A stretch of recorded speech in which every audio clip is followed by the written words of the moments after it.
Chapter 1. Encounter in the Lost Country. Now then, Suzuki Satoru mused. He had no idea what kind of person this Kino girl was. However, she was definitely an important source of information. He would need to get her to lower her guard so she would be more willing to talk. For starters, judging by her reaction, she was not a player, but a resident of this world. While he would have liked to verify that, he had no idea how to achieve that goal. Also, he could not tell if she was trustworthy. For all he knew, he might wind up learning fake information. Right now, he ought to be taking steps to gain her trust. With those thoughts in mind, Suzuki Satoru began by putting on a businessman's smile, but then he realized that he could not do so in his present state. Therefore, he tried to soften his tone.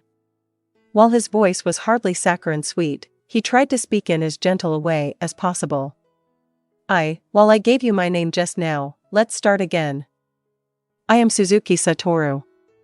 Satoru-sama? Suzuki Satoru could not help but widen his eyes, though in this body, it looked as though fires had ignited in his eye sockets. He had not expected her to immediately go to addressing him by name. She's being very familiar, Suzuki Satoru mused.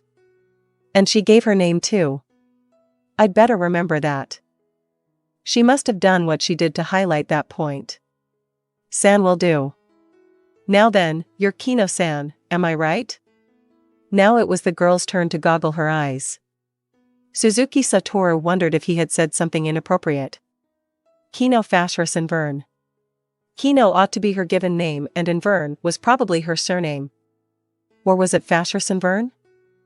While he was not sure which was which, the surprised look on her face was probably because she had addressed him by his name, but Suzuki Satoru had used her surname instead. Perhaps she had thought it was a rejection of her good intentions. Or was it because he had appended the honorific of San to her name, despite her being a child?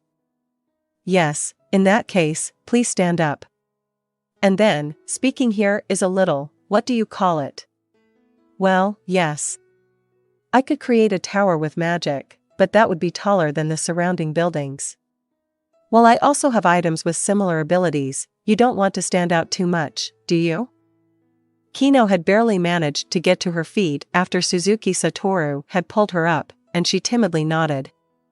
I see, Suzuki Satoru did the mental equivalent of narrowing his eyes. That would mean Kino knew about magic items. Was this common knowledge for this world's residents, or was it professional knowledge that only she had? Or was she someone connected to Yggdrasil after all? Still, he felt that there was something wrong in trying to look for some kind of commonplace trait in an undead girl that he had found in a city crawling with zombies. And as for why she wanted to avoid attention, was it because there were other intelligent undead in this city apart from the zombies, or was it because there were hostile beings around and this place was not safe? That sounded more like it. In that case, if you know of a safe place, could you take me there? Kino's body trembled. He could understand how she felt. In Suzuki Satoru's case, he would not want to lead someone who might be a PK, in this case, a suspicious-looking skeleton, to his secure shelter. Therefore, he ought to take a step back and settle for going to a place where they could talk in peace. Could it be that Kino did not have a backup hideout? It would be easy to say you're not being careful enough, but since he did not know what Kino had gone through, he did not have the right to say something like that. Even Suzuki Satoru would not have continued playing Yggdrasil if he had not met other friends. In other words, a person's actions were based on their experiences and past. Perhaps Kino had no need to be that cautious in her daily life. Suzuki spoke to her as a Yggdrasil player addressing an inexperienced newbie. I don't need you to take me to your main base. Do you know of any other places that you consider safe? Like say, nearby houses or something? Truth to be told, he did want to know where her base of operations was. But Suzuki Satoru was filled with the moral obligation of a hoary veteran giving advice to a rookie, and so he suggested a sincere alternative. Also, Kino might not be the only one in that base. Or was that place as important to her as Satoru's friends were to him? Suzuki Satoru could fully understand the feeling of not wanting to endanger his friends. If you can't decide by yourself, then I don't mind you coming back after you talk to your supervisor. In that case, I'll wait nearby, where there aren't any undead. While he did not want to let her escape, neither did he want to stalk her and pump her for information. Letting her trust him was not a bad thing, Suzuki Satoru magnanimously declared in his heart as his sense of duty as a high-level player came to the fore again. Kino walked off in a timid, retiring fashion. "Thank you very much, Kino-san." Kino's shoulders twitched as she heard Suzuki Satoru say those words from behind her. Then, she hurriedly turned to look at him. What's the matter?" "No, it's nothing," Kino muttered quietly and walked off. "What's going on?" Suzuki Satoru wondered. Was she just being cautious, or was it because he really was that frightening? In fact, Kino had been spying on the zombies from a narrow alley, even though she was undead herself. Should he assume that they had been enemies once? In that case, what kind of undead being was she? There were many kinds of undead creatures, even Suzuki Satoru, to some extent, who had red eyes. However, very few of them looked as presentable as Kino. While the words vampire bride came to mind, she did not feel like she was one of them. It was at this moment that Suzuki Satoru was struck dumb by his sheer ignorance. If this really was another world, then it was entirely possible that it might contain undead which were unique to it. However, he could not say that it was completely unconnected to Yggdrasil. Otherwise, there would be no way to explain why Momonga could use his skills and Yggdrasil spells. Suzuki Satoru abandoned further thought into the matter. After all, given how little he knew right now, no amount of thinking would give him an answer. Fortunately, the two of them did not encounter any zombies as they walked in silence for several minutes. Kino stopped as she reached the vicinity of the city walls. There was a small single-story building there, with stairs leading downwards. The arch along the way had a cross-hatched grating set into it. What's this? If it leads to an underground cellar, then shouldn't it be located inside the building? Is it an underground aqueduct? Or no, should I call it a sewer? Kino turned her head. This is the place. Her eyes were downcast, as though she was ashamed of how shabby her living quarters were. It was true that it was hardly a place where a girl ought to be staying. However, it would seem runaway kids in Suzuki Satoru's world also lived in similar places. I see. I hear temperature changes underground are much less extreme than on the surface. You picked a good spot. Most undead had very high resistance to the cold, and temperature drops should not have inconvenienced them. Therefore, Suzuki Satoru had agonized for a while before finally delivering a clumsy acknowledgement of her words. Does anyone else live here besides you? Kino gently nodded in response to Suzuki Satoru's question. I see, please lead the way, then. Kino pushed the metal grate aside. She did not seem to have used undead strength or any particular ability or spell, it had simply been unlocked. And the fact that she knew it would be unlocked was also proof that she treated this place as her base of operations. Kino continued down the stairs ahead of her. Although the moonlight swiftly faded away, it did not cause any impairment to the two of them. After all, the undead all possessed the ability of dark vision. They reached the foot of the stairs, and it would seem this really was a sewer. However, Suzuki Satoru realized along the way that there was no stench of sewage here.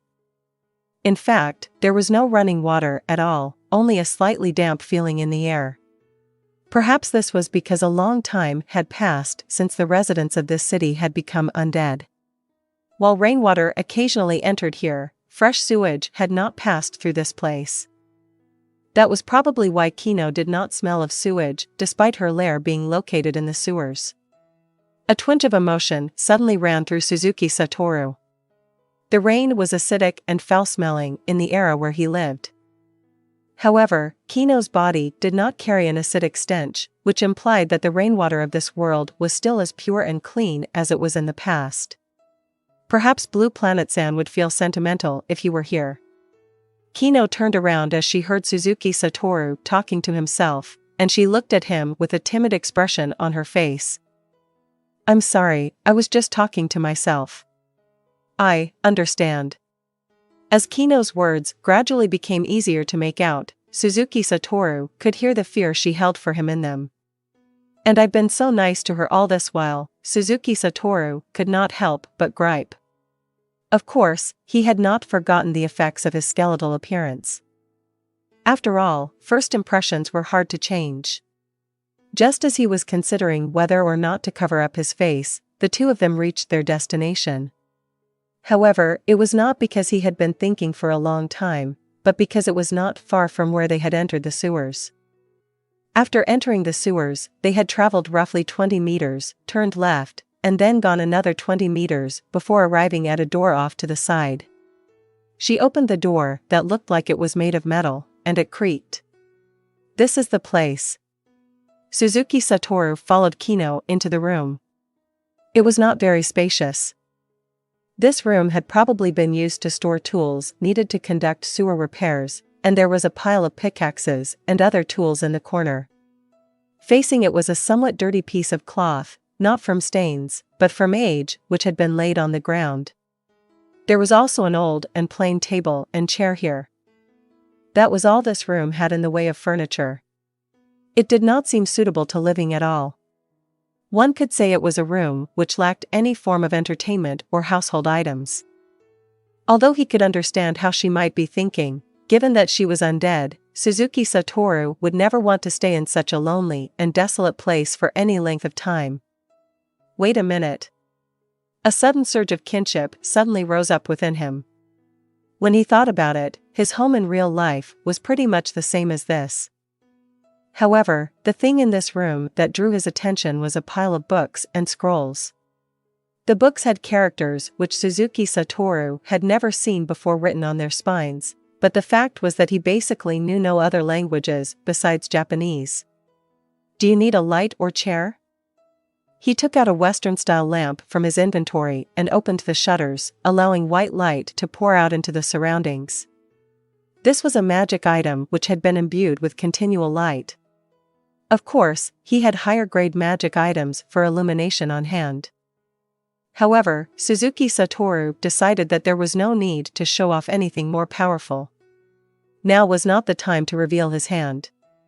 Also, one of them could radiate light that was like the sun, which would apply negative status effects to vampires. If Kino was a vampire, then she might judge that as a hostile action. Therefore, he could not bring that out under any circumstances. The lamplight lit up Kino's face, but she did not seem unduly surprised. However, he could not tell if it was because she had seen a magic item like this before, or if it was because she understood the continual light spell. After that, Suzuki Satoru cast Twin Magic, Create Greater Item. This spell had originally been intended to produce weapons, but Suzuki Satoru had a sneaking suspicion that in this world, assuming it was different from the one in which he had previously lived, this spell would have broader applications. The results of the spell matched his predictions for it. As he expected, a pair of black metal chairs appeared. Kino's eyes widened like saucers as she witnessed this miraculous occurrence. Her expression was one of surprise. Suzuki Satoru addressed the girl in his most caring tone. "These are simply a couple of petty items I created with my magic. Please sit on them as you wish." Kino tried her best to refuse in a roundabout way, but she sat down on them in the end. It was only after she did that Suzuki Satoru took a seat, because the business etiquette of letting his client take a seat first had been thoroughly ingrained into him. However, he realized he had made a mistake right after sitting down. The metallic sensation under his butt was very uncomfortable for something that was supposed to be a chair, but he had not learned any spells that would let him conjure cushions. Earlier, he had thought that taking a seat by himself was terribly rude, which was why he had conjured 2 chairs. As he thought about how he had coaxed her into sitting down on that cold hard chair, he felt so ashamed that he wanted to find a hole and crawl into it. The sole saving grace now was that he had not begun by saying the chairs in the room looked pretty good or some other kind of hollow pleasantries. If he had really said that, it probably would have ruined any kind of relationship he wanted to build between himself and Kino. Suzuki Satoru hurriedly produced a robe from his inventory, one that felt soft enough, and began folding it up as he spoke. "I'm terribly sorry. This chair really is too hard. Please use this as a cushion." Kino stared in dumb surprise at the robe which Suzuki Satoru had offered her, and then she vigorously shook her head. "But, how could I? Such fine clothes like these, there's no need. I have a blanket that I normally use." No need to stand on ceremony, it's a small thing." The robe might have looked fancy, but that was all. It was an item that did not contain any rare data crystals. And so, another intense exchange of Suzuki Satoru and Kino giving way to each other unfolded. In the end, Kino gingerly accepted Suzuki Satoru's good intentions and planted her petite posterior on the folded robe. "Now then, please excuse me for getting straight to the point. I'd like you to tell me what happened to this city, to the best of your ability, Kino-san. Of course, I have no intention of making this a one-sided interaction. I will show you proof of my own sincerity as well. That said, while I would normally be exchanging information of equal value with you, I regret to say that I know very little about the situation, so I intend to pay you with magic items or hard currency instead. May I know how you feel about that arrangement?" Kino bit her lip, and then glared at Suzuki Satoru with what looked to be hatred in her eyes. Suzuki Satoru could not help his surprise. He had not expected such a response from her. However, before he could ask her for the reason why, Kino looked to the ground and began speaking in a weak and trembling voice. Behind her tightly closed eyelids, through the double barrier of the curtains and the thin silks which served as her bed's canopy, she could feel the rays of the sun shining down on her. "Good morning, time to get up, and let me sleep a while longer," these two parts of her shouted back and forth in their struggle to seize control of her body. Just as she was drifting in and out of slumber, the room door opened quietly and someone entered. While the thick carpet covering the floor muffled their footsteps, she could still sense someone moving through the room. This person walked over to the side of her bed and stopped. "Good morning, Kino-sama. Today's weather is good too." Her eyes opened ever so reluctantly, and the familiar smile of the maid Natasha came into view. The fact that she had been permitted to address Kino, the princess of this country, by her given name was because she was Kino's handmaiden. Natasha was one of the more highly placed servants in the castle, and in her youth there had been rumors that she would become the next head maid. Her abilities were exceptional, and she even had in-depth magical training. One could say that it had been smooth sailing all the way to her present station. It was precisely because Kino was her father's only daughter that she was permitted to stand by Kino's side. Such was a sign of the favor she had received. However, Kino felt that she would probably not wind up as the head maid, because she would probably end up becoming the first wife of some noble and then resign her position.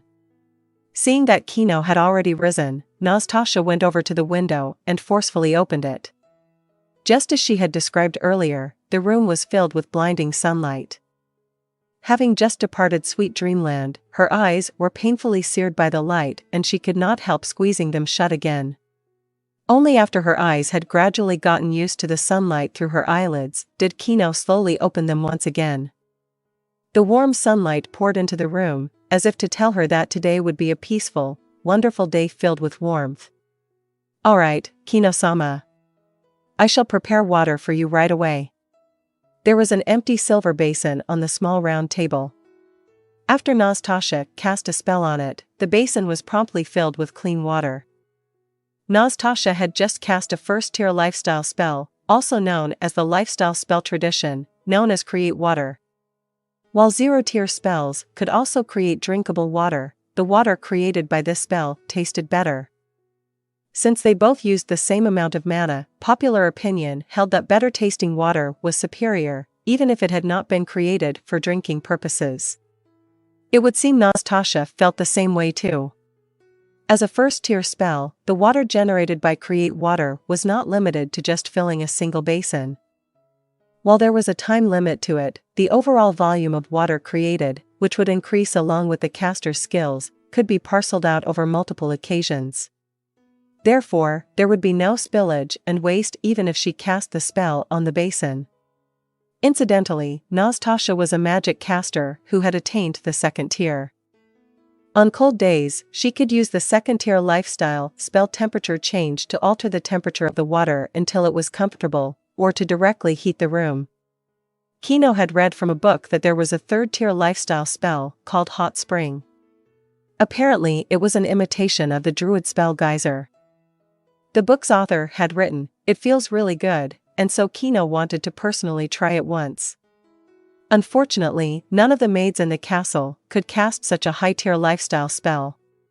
Therefore, Kino could only read about the effects of Hot Spring from her books. While there were magic casters in the castle who could cast third-tier spells, those people typically studied battle spells and did not have the time to learn lifestyle magic on top of that. In that case, I'll just learn it myself. Kino had once told the people around her, specifically her magic instructors. Back then, Kino had been younger than she was now, at an age where she could barely cast first-tier spells. It would not be unusual for someone hearing a young girl like that saying that she wanted to cast a third-tier spell, which was typically the province of the naturally gifted, to regard it as the naive declarations of a child. That is, if that child was not Kino. Kino's parents, her father could cast fourth-tier spells, while her mother could go even further and cast fifth-tier spells, were genius magic casters of extraordinary talent. Thus, as the scion of both their bloodlines, everyone believed that it was very likely that she could make good on her words. Therefore, 2 hours after making that statement, she had been summoned before her father and sternly rebuked. There was a limit to how many spells everyone could learn, and as royalty, she ought to learn more useful spells. The young Kino had retorted that it was precisely because she was royalty that she should not learn offensive, defensive, or divinatory spells, and instead learn spells that would make everyone happy. However, her father had said this, "Our country is not a peaceful one. There's no telling when these quiet, peaceful days will come to an end and a king must personally go to the battlefield. Therefore, anyone with the potential to become an exceptional magic caster should learn battle-effective spells." After hearing her father's answer, Kino abandoned her plans to learn Hot Spring. Her father's words had been well-reasoned, and she was not yet old enough to fully understand what he meant by them. On the one hand, she lacked the courage to resist her stern father, and on the other, she was not particularly obsessed in her pursuit of hot springs. Rather, it was because her father spoke in a kingly way, which reminded her of the stories of heroic adventure that Nastasia had once read to her. He sounded just like them, and it left a deep impression in her heart. From that day on, Kino made a wish that she kept secret from everyone else, that she would become strong one day, like the heroes in the storybooks, or like her father, and fight gallantly for the people. The girl who held that dream in her heart got off the bed, walked to Nastasia's side, and began washing her face. The splashing water spattered her surroundings, but she did not mind it. The temperature-adjusted water, made by Create Water, which could be freely deposited within a certain radius according to the caster's will, washed away Kino's sleepiness. Kino used the towel Nastasia handed her to wipe her face clean and began brushing her teeth. Then she gargled the water in her glass, rinsed her mouth, and spat it out into the basin. After seeing Kino do all this, Nastasia cast Destruction Water.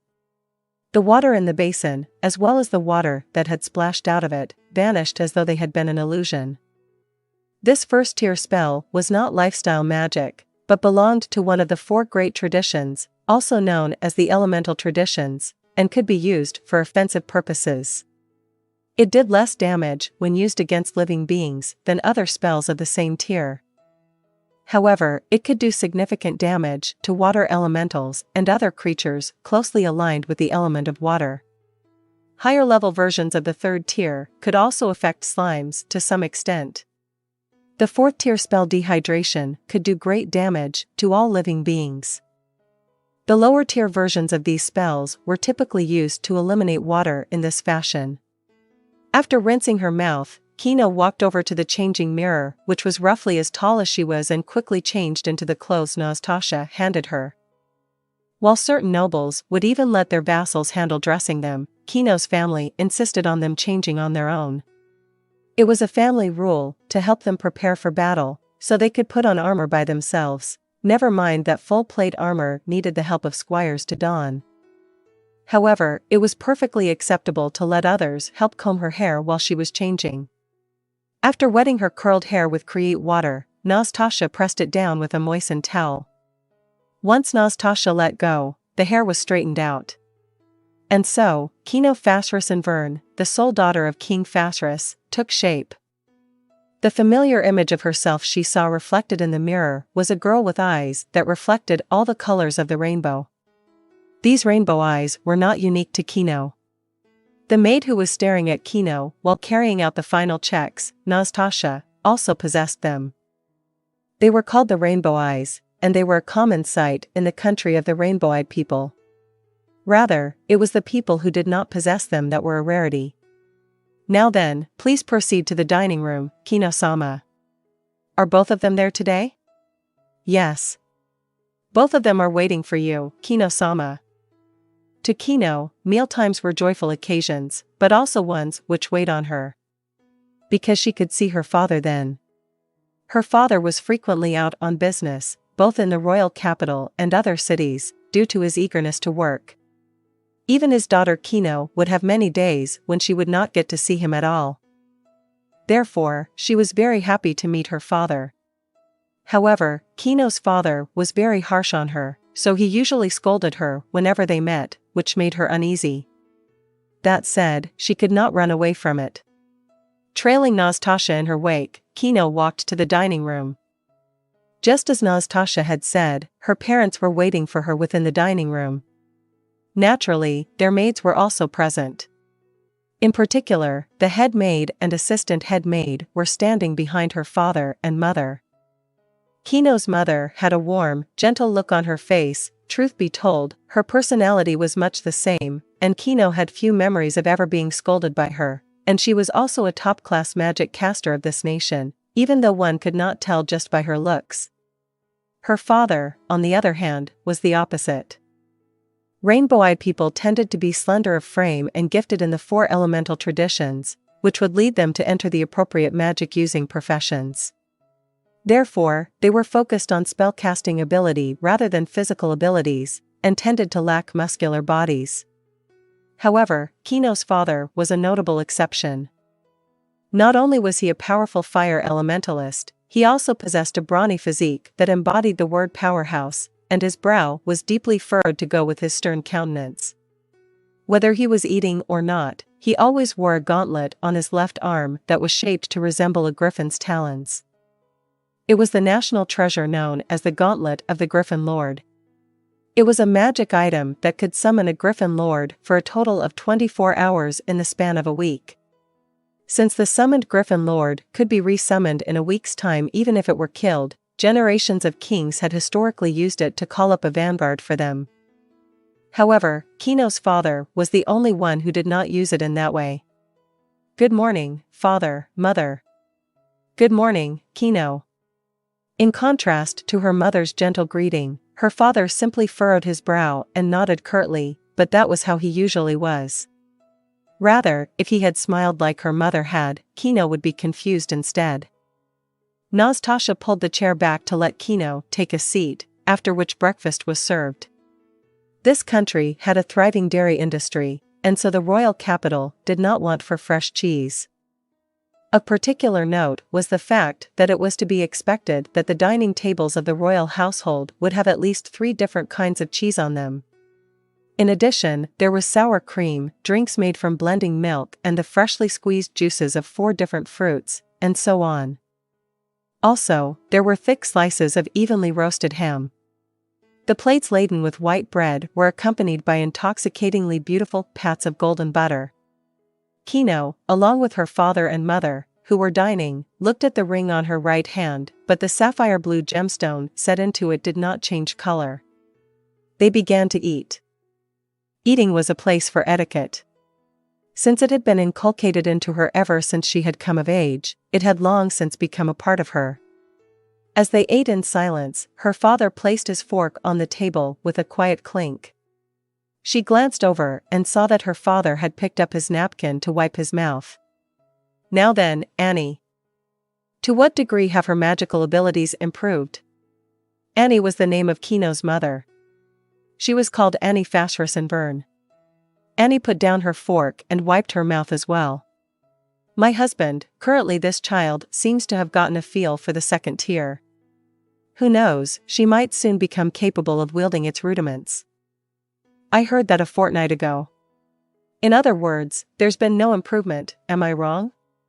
Kino, what do you think? Do you feel stronger than before?"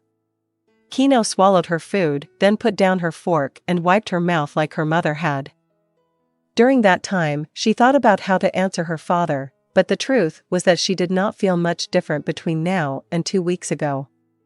It was like how nobody could sense how much they were growing every day without measuring it. It was true that she had felt something strange when she had first become capable of casting first-tier spells. It was like gears meshing within her body. However, there had been no signs before that. Therefore, she could only answer honestly. "I'm not sure." "I see. Honesty is a good policy, but that alone cannot be all. You are my first child.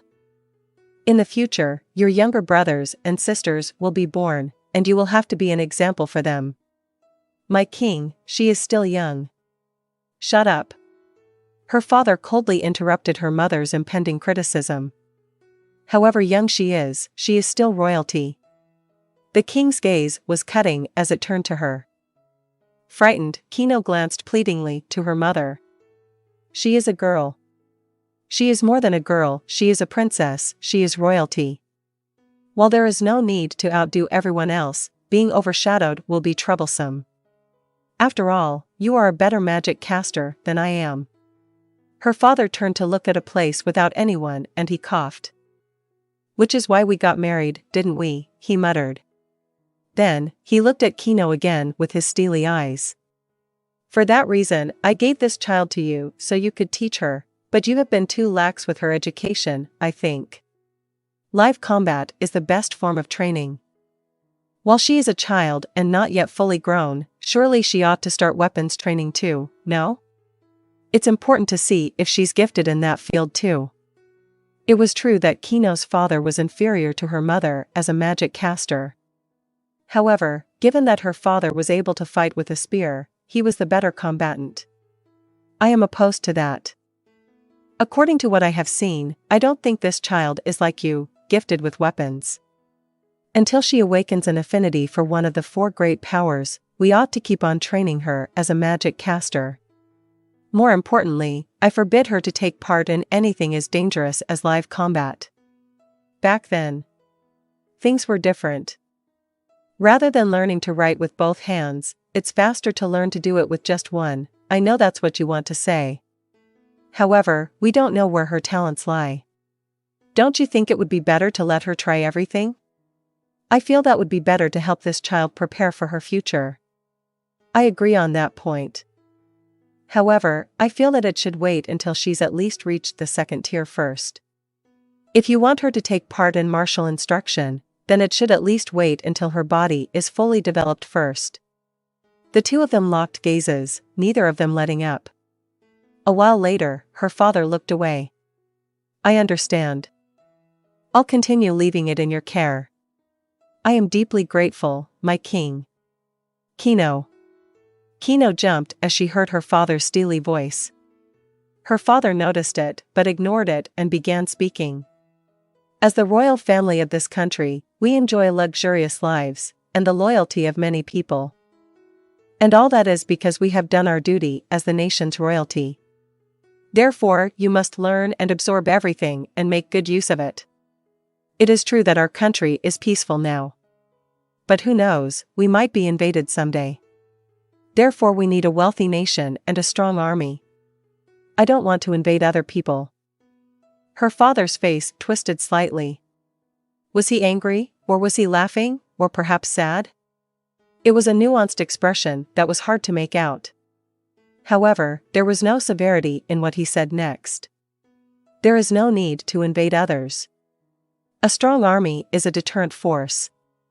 However, thoughtless intimidation will lead to conflict. It is the duty of a leader to gain information on other nations, strike a balance, and seek the growth of his country's strength. Do you think military might is unnecessary? No, Kino shook her head. Among the many races, the Rainbow Eyes making up 90% of this comparison, a nation of 5 million people was not too big. However, it was only because the surrounding countries were roughly the same size that a balance could be achieved. In the recent half-century, there had not been any large-scale wars in the nearby nations either. However, that simply meant that there were no wars of conquest.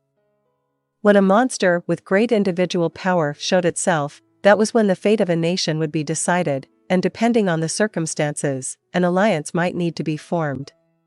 For example, there had been over 50,000 casualties when a behemoth appeared, and the memory of it was still fresh in the hearts of many.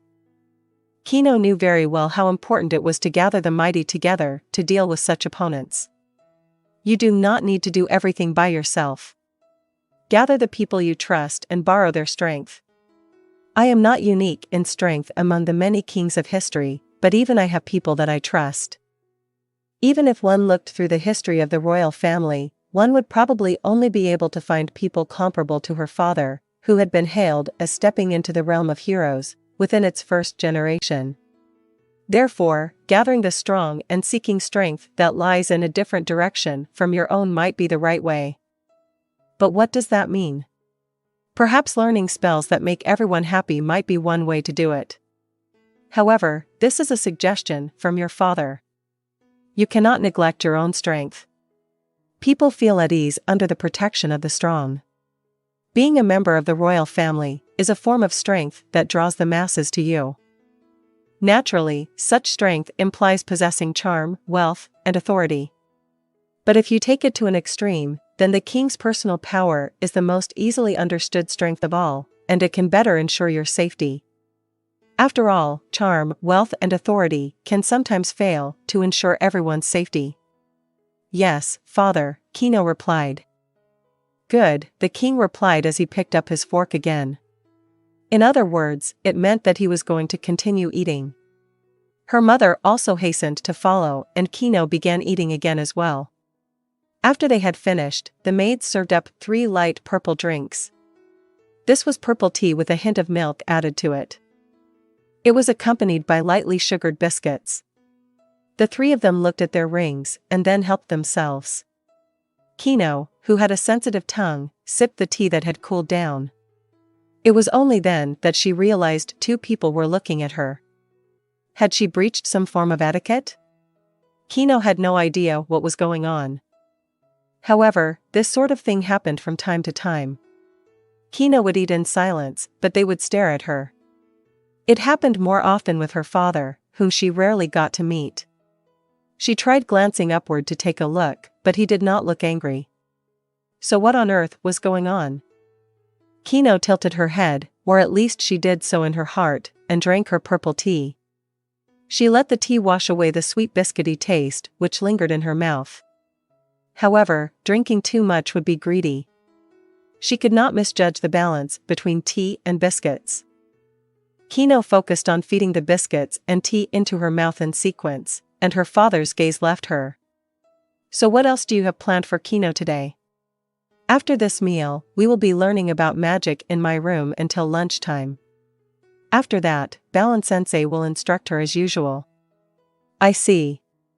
In that case, let me sit in on the lesson today. I'm quite interested in how Kino takes her lessons. Kino could not help her surprise. This was probably the first time her father actually wanted to watch her learning. Her mother smiled, and the wrinkles between her father's brows deepened. What's so funny about that? I was wondering why you'd say something like that all of a sudden. It just occurred to me. There's no other reason. All right. Then I shall quietly await your arrival, my king. There's no need to wait for me. I don't want to disturb Kino's education. I know. However, I still think that it's best to select a suitor for Kino first. It's somewhat late for a princess, even for a noble heiress. I remember I was 8 back then. No. You were 9, is that so? I can't believe you still remember. Her mother smiled, while her father frowned. I know what you're trying to say. However, Kino is the only child of our bloodline.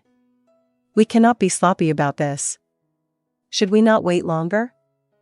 If we do not start thinking about this early on, all the good candidates will have found spouses by then.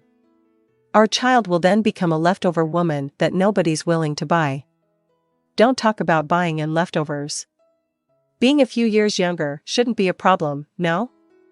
I will carefully consider that matter. Understand? That's all for this topic. Yes, you need to work hard on this, she heard her mother whisper. Her father wrinkled his brow, looked around at the maids, and then reached for the desserts. After dessert was over, Kino returned to her own room, where she took various textbooks, before heading over to her mother's room. She knocked on the door of her mother's room, and the person who answered was her mother's personal maid, who was both the assistant head maid and the number 2 maid in the castle. She entered the room and began her lesson with her mother. Regardless of which tradition of magic one was studying, the important thing when one was starting out was to get a feel for it. Most of the people who had learned to use magic had done so through the feeling of making contact with the world. Anyone without that experience would be unable to cast spells. However, there were no teachers who could teach this part to their students in sufficient detail, and so many people stumbled here. However, Kino had already crossed that hurdle. Therefore, she was learning about what she would need to know for future professions. Kino's mother was a wizard, and so she focused on improving her arcane magic casting ability, while Kino had talent as a sorcerer, so the lessons she received were focused on improving her sorceress ability. Compared to wizards, sorcerers relied much more on feeling. Therefore, Kino's training focused on closing her eyes and using her heart to sense the waves her mother emanated when casting spells. She did not know how much time had passed since the lesson had started. Suddenly, Kino felt something. It was difficult to describe that sensation in words. However, it was more powerful than her mother, like a great wave, something that defied description. This was a sensation she had never experienced before, and Kino could not help opening her eyes. She saw her mother, who was surprised by her daughter suddenly opening her eyes. And at that moment, pain stabbed into Kino. It was an agony she had never experienced before, which made no sense to her. Kino collapsed to the ground amidst the pain, as though something had been ripped out of her. It hurt so much that she could not speak. Kino could not believe anything could hurt this much in the world. She wept tears of pain. In her tear-dimmed vision, she could see the 2 maids collapsed on the ground as well, their faces distorted from pain and agony. Beside her, her mother was going through the same thing as well. Her mother's face was twisted in agony and her forehead was slick with sweat. But even so, reinforce armor. Her mother cast a spell on Kino. However, it did nothing for the pain she was feeling. It did not decrease in the slightest. Her mother should have noticed that from the expression on Kino's face. Anti-evil protection. Kino grit her teeth against the pain and tried not to moan, and as she did she felt her mother cast a spell on her again. However, it did nothing for the agony racking her. SPI, writ? Or flesh? Undead form. As an advanced version of Mind of Undeath, this spell could briefly grant its target various properties of the undead, both beneficial and baneful. This spell now took effect on Kino, but even so, it did not help with her pain. Just this, girl. Her mother bit her lip, bright red blood immediately spurted out, and grabbed Kino's arm. Surely Kino would have moaned from the pain since her mother had used too much force. But the full-body agonies she was experiencing were too strong and Kino did not feel the pain in her arm at all. Her mother walked as though she were dragging Kino. No, she was dragging Kino over to the door. No. It would be wrong to say that she was walking. Her mother was on all fours, desperately crawling forward. She heard a howl of pain. The source of this deep sound that she had never heard before was Nastasia. It was completely different from her usual subdued and elegant voice. Nastasia was rolling on the ground and had reached the door. She roared in a thick, coarse tone, then stood up to lean against the door, grabbing the handle and pushing it open slightly. However, after just that much, Nastasia whimpered quietly and collapsed. She did not move after that, as though she had passed out from the pain, or as though she were dead. Her mother advanced toward the tiny gap that Nastasia had sacrificed herself to make. The pain coursing through Kino was enough to make a man faint or even die, and it was so powerful it even stole the strength to scream or cry. However, her mother was enduring that pain while still working to take her and run. Although it had taken who knew how many minutes just to travel a few meters, her mother showed no signs of giving up. The door opened slowly from the other side, and then stopped when it hit Nastasia's head. Her mother grabbed Kino's hand and tightened. Perhaps her mother believed that the culprit behind this incomprehensible deed was about to show themselves, but it was not to be. The person who appeared before her was her father. He looked like he had aged decades in an instant. He used his spear as a crutch as he moved in front of the two of them. "My king, all right." Her father looked like he was suffering too. Even so, he had managed to come all this way here because he was strong beyond the realms of man. Throughout the city, use teleportation. Understood, her father's speech was broken as he withstood the tremendous pain. But Kino's mother seemed to have fully understood her father's meaning. The desperation on her mother's face turned to terror. It was not just because of the pain afflicting her. Higher-tier spells demanded greater focus. Naturally, a spellcaster who could cast said high-level spells would typically have developed similarly potent powers of concentration. It would not be a problem under normal circumstances.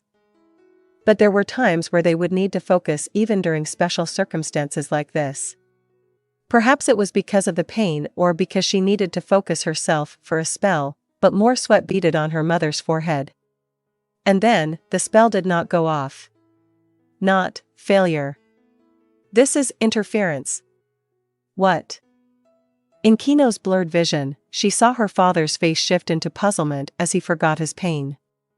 After that, the two of them moved over Kino as though they were trying to squash her flat. It was heavy. But Kino understood the feelings of the couple. Kino could feel how strongly they loved her, and the tears flowing from her eyes were not because of pain. But the agony did not change. It seemed to ignore their love, tormenting Kino with the same suffering it had from before. It hurt so much that she lost her sense of time. She could not even feel the weight of their bodies on her. She had lost all sensation in her body. All that remained was the ever-intensifying pain. She should have died. Why? Why would? What? Who would do such a terrible thing? Questions kept bubbling up in her mind, but like bubbles, they burst. At the same time, her consciousness also, just at that moment, Kino suddenly sensed herself making contact with something huge. It felt a lot like the moment when she cast a spell, but it was not the same. That sensation was also impossible to describe in words.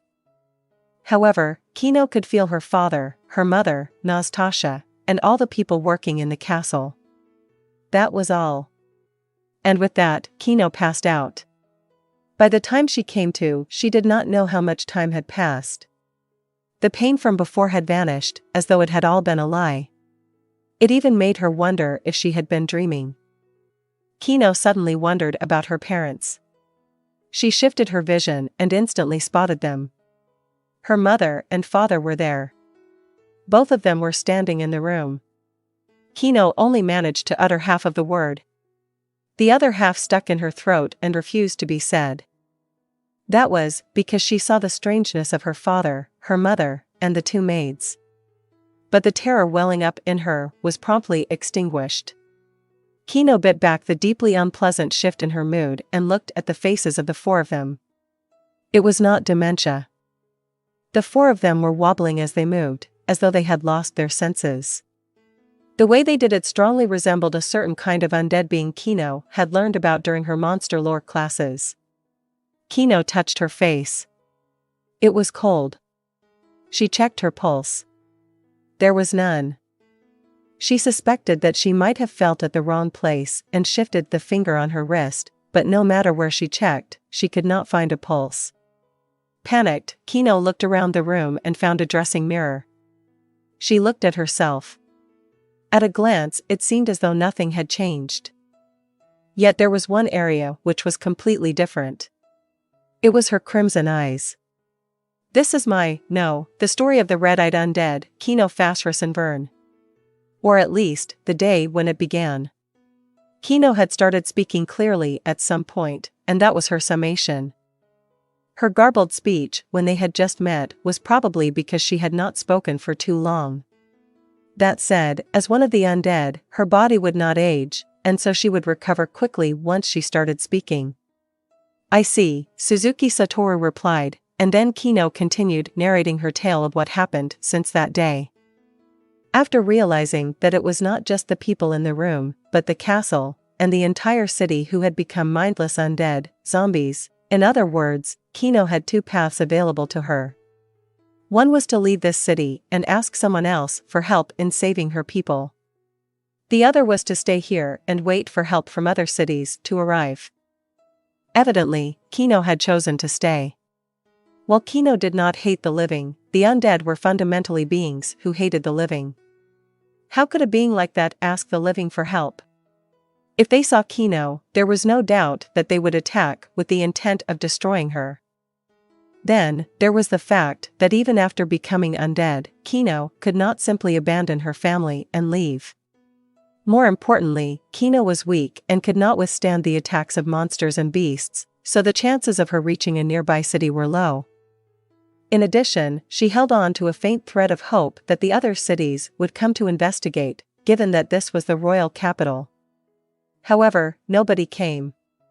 After 2 years, she had not seen anyone around the city gate. Perhaps this strange undead conversion phenomenon had spread to the nearby cities and even affected the entire country. When that thought came to mind, Kino began working in earnest, and as she waited for rescue, she studied the undead residents of her country in order to understand the undead conversion phenomenon, so that she might help everyone recover. She had also thought, what can I do? I'm just a child, once, but Kino had no choice. Kino occasionally ventured out of the castle to bring back various books, which she would study. At the same time, she trained herself to use more potent spells. As one of the undead, who did not need to rest, Kino could literally work through the night in her endeavors. Years passed, or possibly decades. It had been long enough that even her sense of time had been thrown off. It would seem Kino had lived all by herself, looking for a way to restore everyone to their original selves. During this time, Kino had seen migratory birds which had not yet been converted to zombies, which made her certain that there were still living beings in the outside world. However, when she observed the city gates, all she saw were the occasional corpses of animals which had been attacked by zombies, and in the end she had not encountered any live human visitors. After hearing Kino's story, Suzuki Satoru finally realized why there was such a huge difference between the solemn way in which Kino spoke and her youthful appearance. When he thought about it calmly, it was a perfectly understandable situation. Since she was undead, it was only natural that there would be a disconnect between her apparent age and her actual time spent alive. In other words, her body might not have changed, but her mind had grown. It was impossible to completely erase fear and other emotions from one's heart, and so, in the fullness of time, her mind had gradually changed as well. That being the case, would it not be rude to treat her as a child? Suzuki Satoru thought. I'll just wait until she makes her preference known, he concluded. All of his life experience to date had told him that it was better to treat women as younger rather than older. And then, her story came to an end. Kino, who had been conducting her research in the castle, now lived in the sewers. That was because she had fled. At that time, she had felt a powerful undead being appear outside the city, one that was more powerful than herself or even her parents, and it had then entered the castle. She had no faith whatsoever in her ability to triumph in battle, and so she took everything she could carry and ran from the castle to here. And then, the events of today had taken place. Just as she was planning to head out to retrieve some magic-related literature from the castle, she suddenly saw an incomparably powerful undead being in the air, Suzuki Satoru, and this had led to the present circumstances. I see, he now understood her current condition and the state of the city. However, he had no idea why he had appeared here, or why she and the city had ended up this way. However, it did not seem like this world had been generated in response to Suzuki Satoru's arrival. As expected, it would be better to think that there was probably some reason, though it was unclear, that Suzuki Satoru had been brought to another world.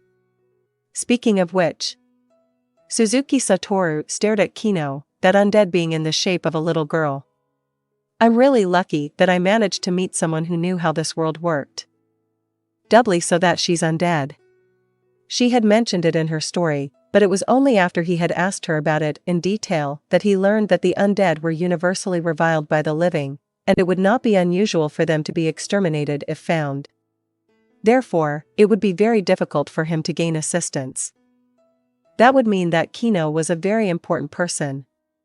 It was true that Suzuki Satoru most wanted to know about his former friends and the great underground tomb of Nazarick. However, Kino knew nothing about them. That said, it did not make her worthless. After all, it was only to be expected that she would not know about them. It made more sense to think that Suzuki Satoru alone had come here and that everything else had vanished with the game. I'd like to gain her trust and learn more about this world, if possible. At the very least, I'd like to fill in the gaps between what I know and how this world works. That might take a long time. Taking her out into the world of man would shorten that time, and I'd be able to gain experience and knowledge too, but how could I indebted her to me to such an extent? Just as Suzuki Satoru was agonizing over that problem, everyone is important to me. Kino went to her knees in front of Suzuki Satoru and then bowed her head low, her palms flat on the ground. Please, I beg you. Please change everyone back to how they used to be. What exactly did she mean by that? No, even if you say so, that was Suzuki Satoru's first reaction. In the game Yggdrasil, Momonga was an undead arcane magic caster. He ought to possess the same power in this incomprehensible otherworld. However, he did not have the ability to restore the undead. If the city's people had become zombies because of some negative status, then perhaps killing and then resurrecting them with magic might work. While it could not be used that way in the game, such a tactic apparently existed in other games, namely, killing someone who had gained an incurable status affliction. Strictly speaking, they would be beaten into a near-death state and then resurrected, which would eliminate the negative status effect. However, in the absence of such circumstances, none of the spells in Suzuki Satoru's repertoire included the ability to restore people who had become undead. It might sound strange, but even resurrective items and spells which could be used on undead creatures who had been reduced to 0 HP some time ago could not restore them to their state before they had become undead. That said, race change items might have a chance here. Unfortunately, once one became an undead creature, most race change items would not be able to change one's undead status. If it was possible, the only things which could do that would be on the level of world-class items.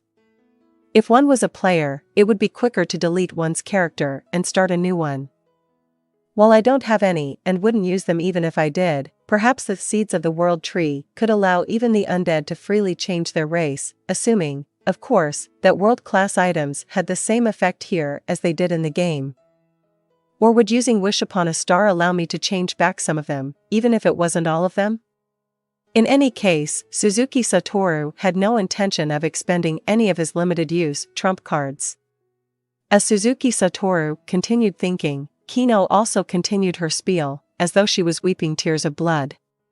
Why did you do this to us? I have no idea. Maybe it was my fault. I'll pay for my sins, so please spare everyone. He had heard something he could not pretend to ignore. I did this to you? Had Suzuki Satoru turned everyone in the city into undead beings without realizing it? No, he had never done such a thing before, not even in Yggdrasil. Confused, Suzuki Satoru stood in silent shock. Kino raised her head a little and peeked at Suzuki Satoru.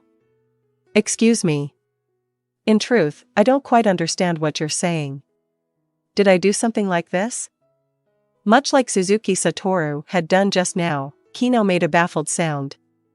Both of them looked at each other. The girl froze, as though the power to her had been cut off. He waited a while, but she did not look like she planned to answer him.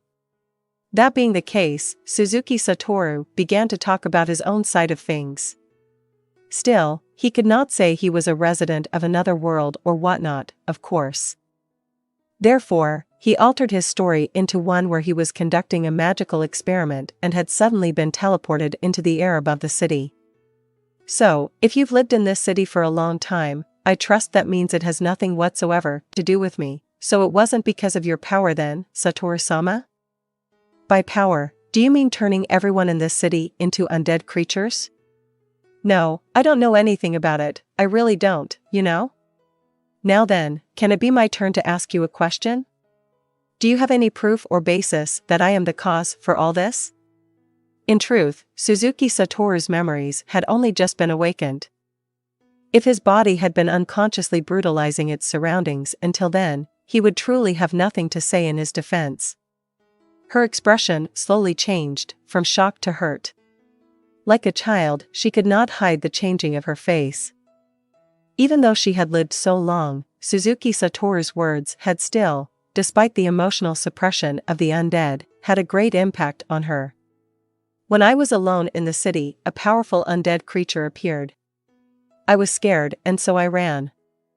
It was the undead creature that Kino had mentioned just now, the reason why she had shifted her base from the castle to this place.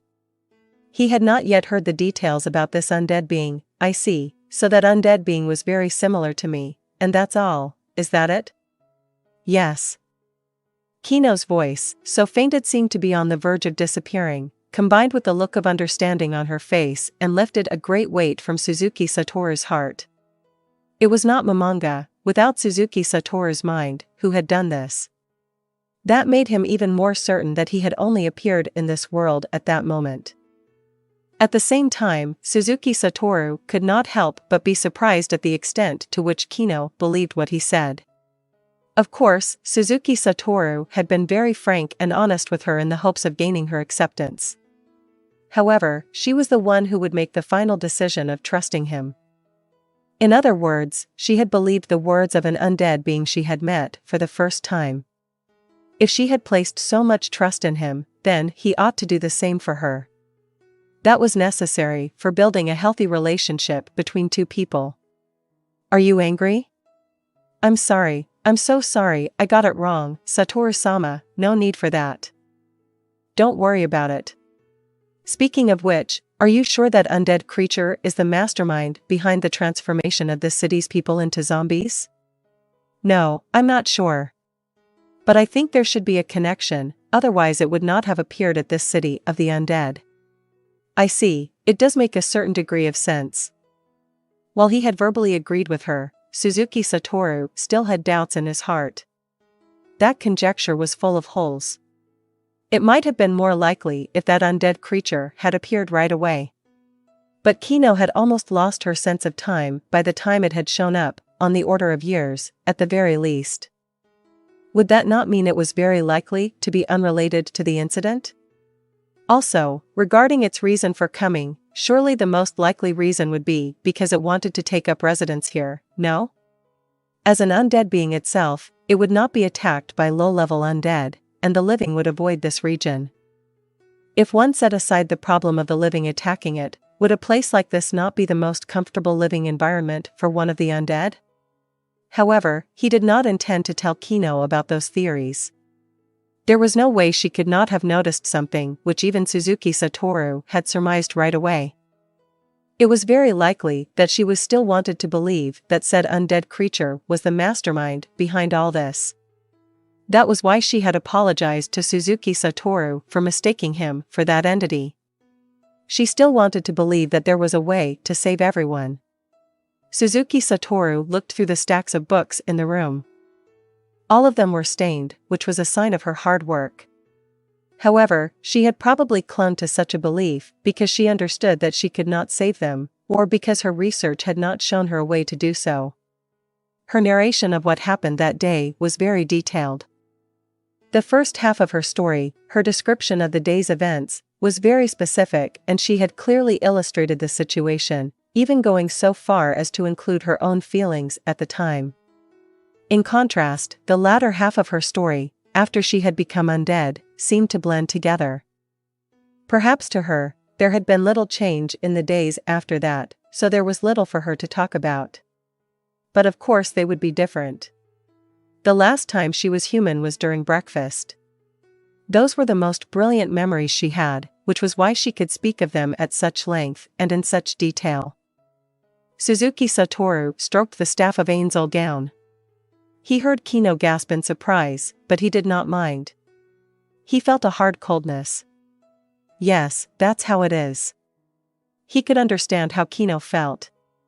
Kino felt the same way about the city which contained her parents and which had helped raise her as Suzuki Satoru did about the Guild Ainsl's gown. If there was someone who could help Suzuki Satoru return to those brilliant days, he would gladly prostrate himself before them and beg for their help. The feeling which rose up in him was called guilt. It was simple enough to say that she was wrong for expecting so much out of Suzuki Satoru. However, yes, Suzuki Satoru said as he squeezed his staff. Kino-san. He saw Kino's shoulders twitch, but Suzuki Satoru ignored it and continued speaking. If destroying that undead creature will reverse the transformation of the people in the city, then I will gladly assist you. Suzuki Satoru's earlier theory had been based purely in his knowledge of Yggdrasil. If that undead being really was the culprit, then it might be possible to restore the people by defeating him or using some other means. If every living thing in a city had turned undead, then one could not conclude who could have done this. If it is as you believe, Kino-san, and the opposition is someone who can turn an entire city of people undead, then surely they will not be easy enemies. For that reason, I feel that capturing them in one piece will be difficult, but annihilating them might still be possible. As Suzuki Satoru told Kino that, he mentally chided himself, "Are you a moron?" At best, an undead being similar to Suzuki Satoru would be an overlord. If all of his Yggdrasil knowledge was applicable, he might be able to think of a way to deal with them. However, in this world it was entirely possible that the local equivalent of an overlord was a level 1000 plus opponent. That said, it would seem it was not likely that this opponent would surpass Suzuki Satoru's expectations. The reason for that was because of the way Kino described her parents. Her father, heralded in song and story, was able to cast 4th-tier spells, while her mother, who could cast 5th-tier spells, was considered a genius. From that point of view, there was little change with Yggdrasil, or rather, there were more weaklings here than in Yggdrasil. That said, whether he could beat them remained to be seen. His self-mockery had been directed at the foolish words he said after he had equated experience at a game to real-life combat experience, in addition to his lack of knowledge. If possible, he would like to take Kino away from this city for a while and contact people in this world who were familiar with the undead, in order to gain as much information on his foe as possible before preparing a flawless strategy with which to challenge his adversary. For starters, he did not know the power of his opposition. Perhaps Kino had only seen the one undead creature, but it might have continued improving its fighting strength within the city after that. In that case, his first priority was to collect information, and then, he would need to spend a lot of time and effort on preparations. However, he did not think Kino would accept that idea. Surely a girl who refused to leave a city full of the terrifying undead would not accept a simple "let's get out of here" from a third party that easily. Still, it was worth a try. However, I would like you to think carefully about this. Is it really alright to destroy it? It's possible that even if you destroy that undead creature, the townsfolk might not return to normal, no? Kino shook her head and pulled out a book from the piles of literature. The book stacked on top of it collapsed and fell, but she brought it back without a second glance and opened a page to show Suzuki Satoru. His first thought was, it's not Japanese after all. As Suzuki Satoru fumbled for a magic item, Kino pointed to a passage in the book and read it out. This part says that resurrecting a slain undead creature requires extremely powerful resurrection spells, and even after resurrection they will still be undead. But if the master undead is wiped out, the possibility exists that his victims may be restored, if they are lucky. That's what's written here. For the most part, this was the same as Yggdrasil. However, in order for a Yggdrasil character who had become undead to become a human again, they would need a world-class item, while it was not so in this world. The more he realized the differences between both worlds, the more Kino's importance grew. Damn it, Suzuki Satoru thought. If Kino had answered, maybe they might not turn back, Suzuki Satoru could have guided the conversation to then let's not destroy it first and find another way. Since we don't know enough, why don't we leave this city for a while and head outside to gather information? That was how he had planned it. That plan had gone awry. Still, it could not be helped. In that case, he would just have to destroy it. Destroy that undead being. Of course. Only if I can manage it. I understand. In that case, yes, there has to be payment. Yes. And the payment shall be, I want to know all sorts of things. I want to know everything you know. The look on Kino's face seemed to say, huh? Will you be satisfied with that? Yes. I feel that the knowledge you have stored up until now is very valuable. Suzuki Satoru turned his eyes from the book Kino was holding to the stacks of other books in this room. What he wanted was basic information about the world, but Kino would probably be disturbed if he said as much. Therefore, he had feigned an attitude which would make her mistakenly believe he was looking for magical knowledge. Given Kino's reaction, she had completely bought it. Alright, but all that knowledge couldn't save everyone, you know? It's fine. Even if that's the case, it's still valuable to me. Thank you, Kino muttered, and bowed to him. Also, any money or magic items you could spare would also be very good, Suzuki Satoru said as he nonchalantly produced a Yggdrasil gold coin. Can I spend these in this country? Kino took the coin and spun it round and round in her hands before returning it to Suzuki Satoru. Yes, you can. Or at least, you could. Well, I don't know exactly how much it's worth without checking its gold content, I see. Then, I'd be happy to obtain more gold coins like these which are usable in the surrounding region. I, Kino Fasrasenvern, do hereby swear to you that I shall pay you whatever you desire, Satoru-sama. Suzuki Satoru quietly sucked in a breath. Such was Kino's regal, princess-like demeanor that it established her as superior even to the most successful salesman that Suzuki Satoru knew. Then, I am very grateful. Thus our compact is formed. In that case, in order to learn how to use his might, he would need to learn how Yggdrasil's magic interacted with the magic of this world. By the way, Kino-san. I should mention that I can cast spells of the 10th tier. I see. Kino smiled in a way that seemed mildly distressed. Why is she smiling like that? Aren't you considered a genius if you can cast 5th tier spells? I've gone and doubled that, you know. Why are you so calm? Is it because she's undead? After becoming undead, Suzuki Satoru had experienced how his emotions would be suppressed once they reached a certain threshold. Did the same thing apply to Kino as well? Don't tell me 10th tier spells are nothing much? What if the tiers start at 10 and get more powerful as the numbers grow smaller? Wait, wouldn't that make me a 1st tier caster? Is there a 3rd tier spell called Fireball? Yes. There is such a spell, although I don't know how to use it. Your parents were able to cast 4th and 5th tier spells, so they shouldn't have problems casting it, right? Mother might not have learned it, but my father could cast it. I see. Incidentally, the spell lightning is also of the 3rd tier, right? Kino indicated that this was so. So it would seem spells in this world occupied the same tiers as Yggdrasil. In other words, Suzuki Satoru's knowledge of magic could be directly applied. This was excellent news, but he had to verify it.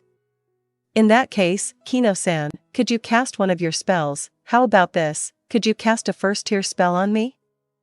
An attack spell would be best. It was only when he saw Kino's wide eyes that he realized he had not explained in sufficient detail. I would like to see if my powers are functioning as normal. I would like to use your attack spells as an indicator, Kino-san. After all, it would be troublesome, they were only similar in name and tier, but completely different in effects and destructive power. I see. I understand. Kino gathered up her determination and stood up, then faced Suzuki Satoru. Her lack of hesitation gave Suzuki Satoru the chills. Surely most people would waver for a moment or be disturbed, would they not? Was that an undead trait too? As he was contemplating that question, Kino cast her spell. A brace of magic arrows lanced out at him with the same special effects as in Yggdrasil. And then, they vanished in the instant they touched Suzuki Satoru's body. Kino exclaimed in surprise. Suzuki Satoru, no, Momonga possessed an ability known as high-tier magic immunity. It was a power that nullified all spells of the 6th tier and below. While it was in effect, a mere 1st-tier spell was completely useless. It seems the power that protects me is functioning without any problems. Now then, try again. This time I will lower my defenses. He deactivated the passive skill. For some reason, he felt like he was naked under the barrel of a gun.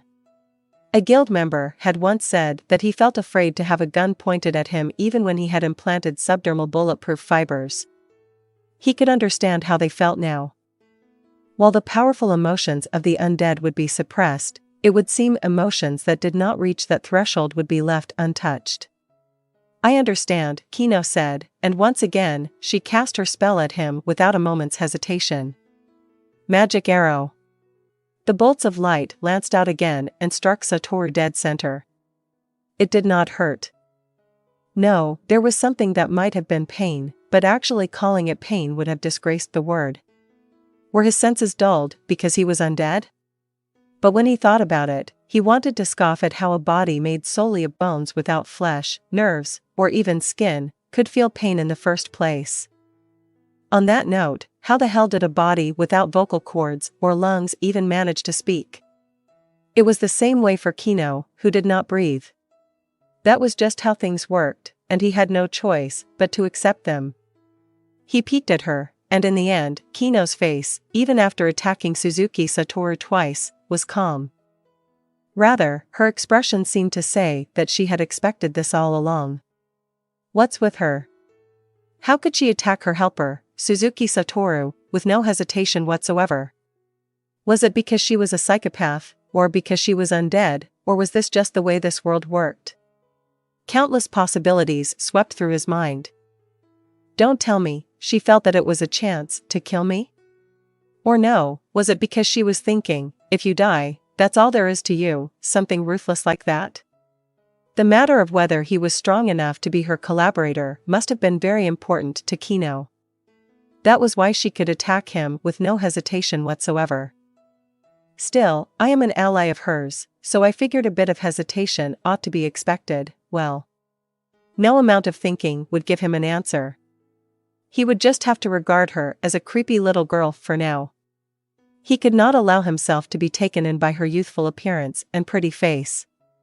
She was a girl who had something dangerous inside her. In any case, he now knew that engaging in combat without performing more experiments was a very dangerous thing.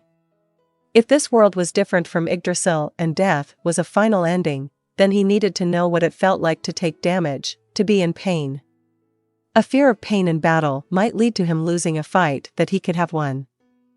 Kino-san, you said you could use second-tier spells in the past, but what about now? Is the second tier still your best? Yes. I focused on broadening my knowledge rather than improving my spellcasting abilities, so, I see. That means, while Kino's level and ability scores were unknown, no matter how she tried to attack with the second-tier spells that she knew, she would not be able to cause him any pain compared to the attack spells employed by his foe, estimated to be on the level of an overlord. She was completely useless for that purpose. In that case, I apologize, but I still wish to continue my tests. I need to use attack spells centered on myself. Therefore, can you tell me if there are any open areas where doing so will be relatively safe? Suzuki Satoru's own spells ought to be able to do some degree of damage to him. In addition, there was one thing he had to clarify. That was to see if friendly fire was in effect. His fighting style would change depending on whether the answer was yes or no. Things like how to use area of effect spells and so on. An open space, you say? How big does it have to be? The biggest space I know of in the sewers is, yes, around 50 meters across. 50 meters, he would have to avoid spells with area of effect knockback and spells which were exceptionally effective against walls and other objects. Only then would such a size be considered adequate.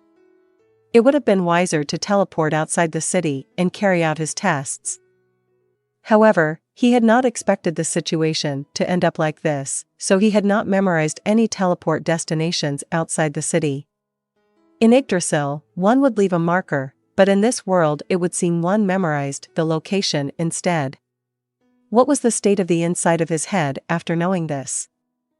Speaking of which, did he even have a brain in this body?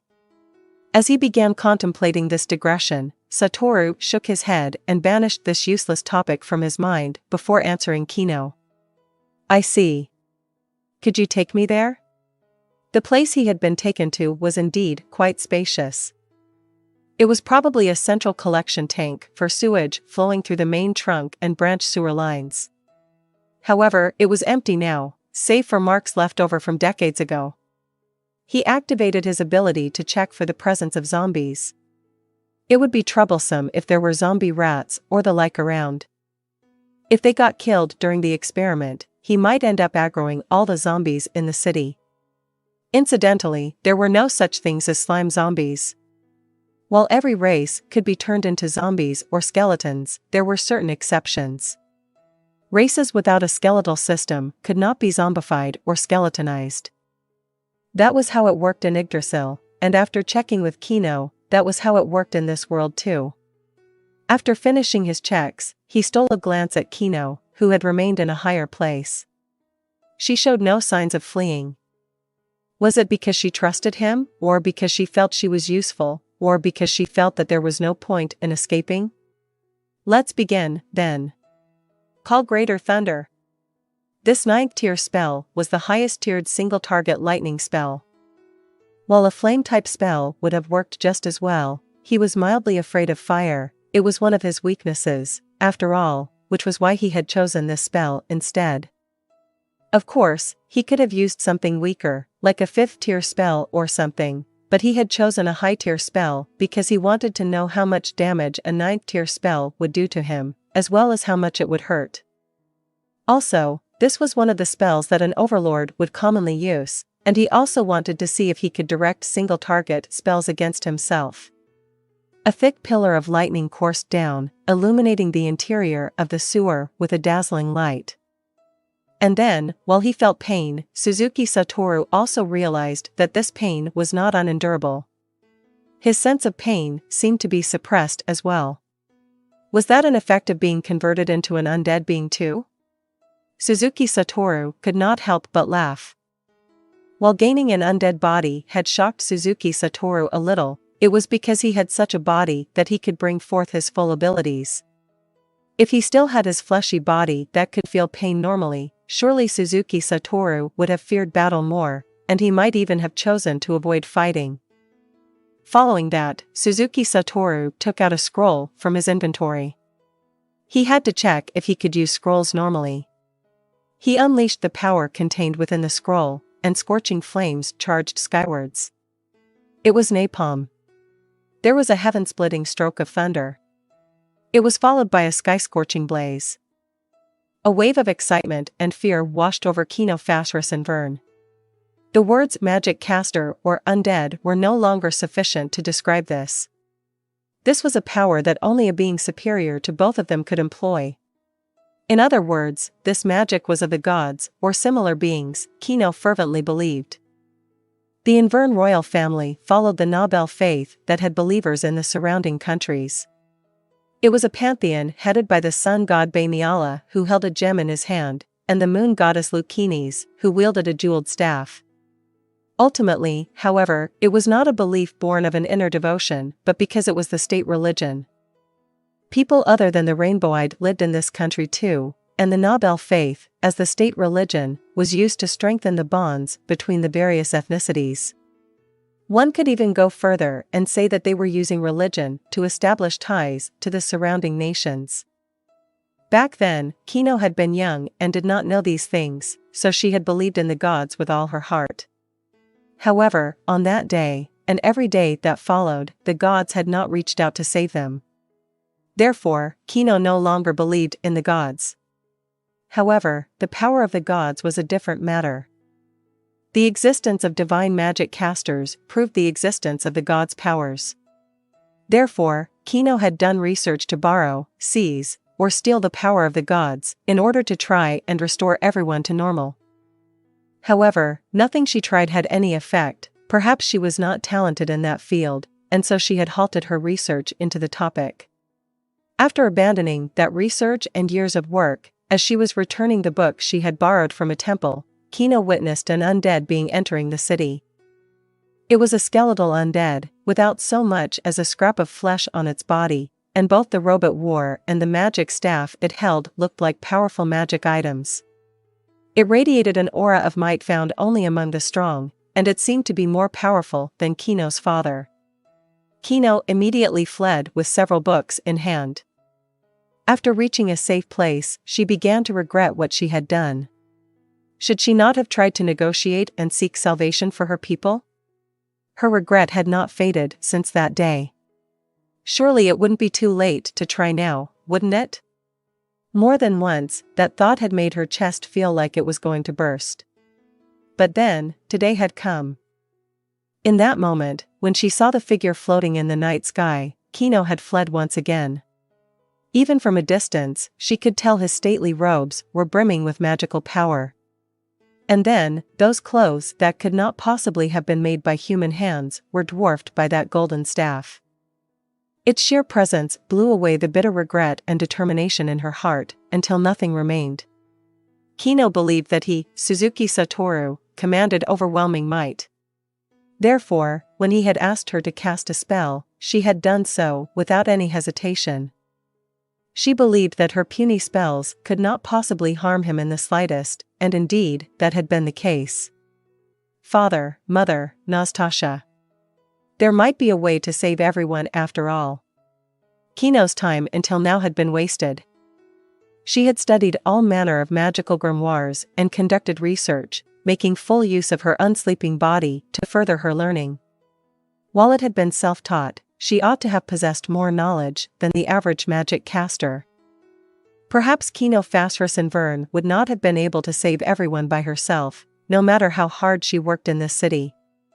But if that great man could save everyone, then, as the sole surviving member of this kingdom's royalty, she would accede to any request he made, even if it meant destroying herself. Still, I don't think I have anything worthy of offering to him. Did he ask for knowledge because he pitied me? I don't understand. All I can do is believe. Kino, Phasrus and Vern bet everything she had on that powerful, undead being. She did not know if this would end in triumph or tragedy, or if this would become a heroic saga never before seen in the world. In any case, a new chapter had begun in Kino's story. End of the first chapter.